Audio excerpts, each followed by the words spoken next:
Okay, I hope you're starting to get excited as I am about Jupyter Notebooks because I seriously love these. Now the beautiful thing, the final last beautiful thing about these is that because once you finish your project, you probably want to share your work. Maybe that's through GitHub or give it to one of your teammates so they can check it out for you.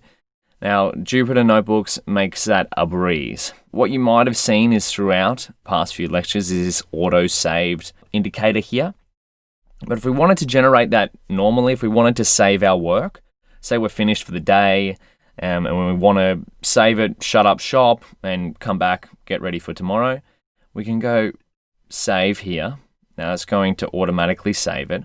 Or, remember how we're not getting used to using this, if we are in command mode, which is the blue square and no pencil up here, we can hit S, which is a shortcut for save.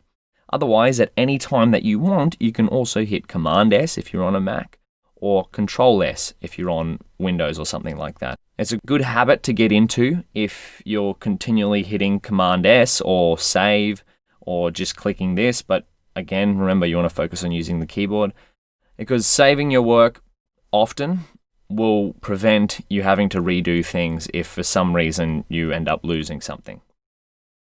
Okay, so our notebook is saved. Now, how do we shut it down? If we come back to the Jupyter dashboard, we can see running.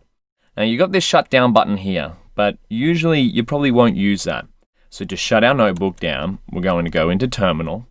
And we can see here that we've saved our notebook several times, and this is timestamps. So these are the last 3 saves that we did pretty close together after each other. To shut the notebook down and stop your terminal from running, going to hit Control plus C. Then it's going to ask you yes or no, and you're going to have to hit Y or N within 5 seconds. I hit Y because I want to shut it down.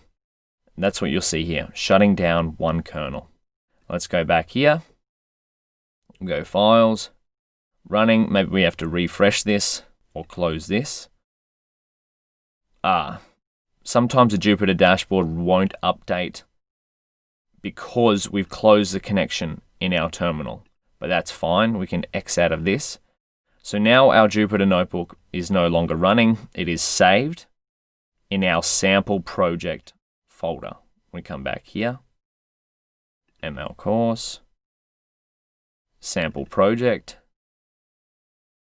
There we go, example notebook. And it's going to say, date modified today at 11:27 a.m. There we go, saved it 2 minutes ago. Beautiful. And what you'll see here is we're now back. We've got the environment activated within the sample project folder.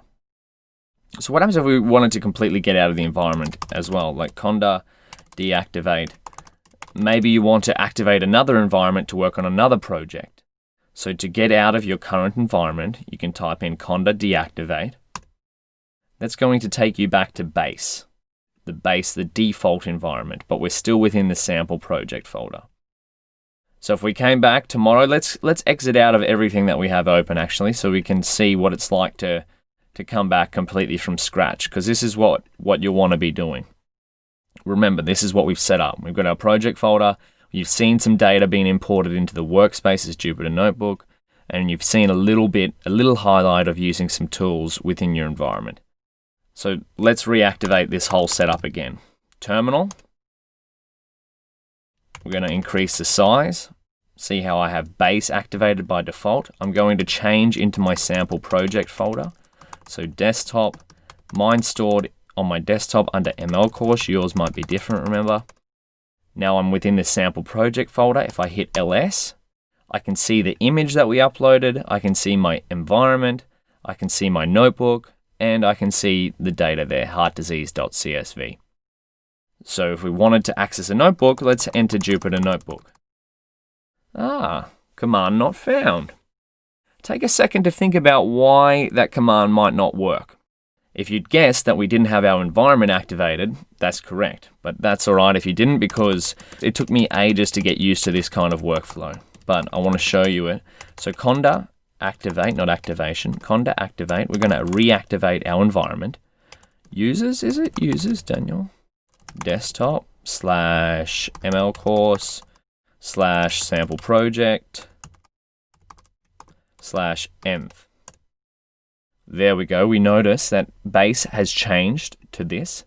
Now, if we run the Jupyter Notebook command again, Jupyter Notebook, what do you think this will do? Let's see. This is going to bring us back to the Jupyter dashboard. Now, if we go into running, we've got no notebooks, no terminals running.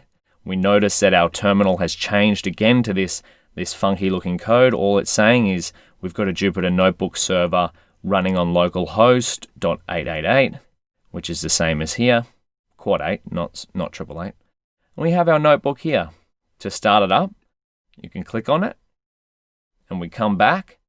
Beautiful. We've got everything that we were looking at before in the previous video. Now, the thing to remember is that when you reload a Jupyter Notebook, all the memory of the cells will start from scratch. So if we wanted to rerun this cell, remember to run a cell is Shift plus Enter or this run button, but we're ignoring the toolbar. We want to get proficient at using the keyboard. Shift Enter. It's going to start back at 1. And if we do the same, 2, same, 3. Now, if we ran this, what do you think A will be equal to as the output? Because we've gone 2, 3, A equals 6, A equals 5, Shift Enter. A equals 6, remember, because Jupyter Notebook cells are run in order of execution. And so this is the workflow that you would take if you were coming back to work on your project again. You might have to rerun all of your cells, so the code, say we were working down here, you may have to rerun all of the cells above so that you can work on your code down here and you're not missing out on any data. And the final beautiful thing is, because we've now got a workspace that we can work on in entire projects, we can also share this workspace. So if we come back, our sample project folder that we've been working through has our environment, has our data, has this image that we've been looking at, and it has our notebook, which contains code and text about the project we're working on. So if my teammate was like, hey Daniel, can you share with me the Jupyter Notebook you've been working on for the heart disease project? I could be like, sure.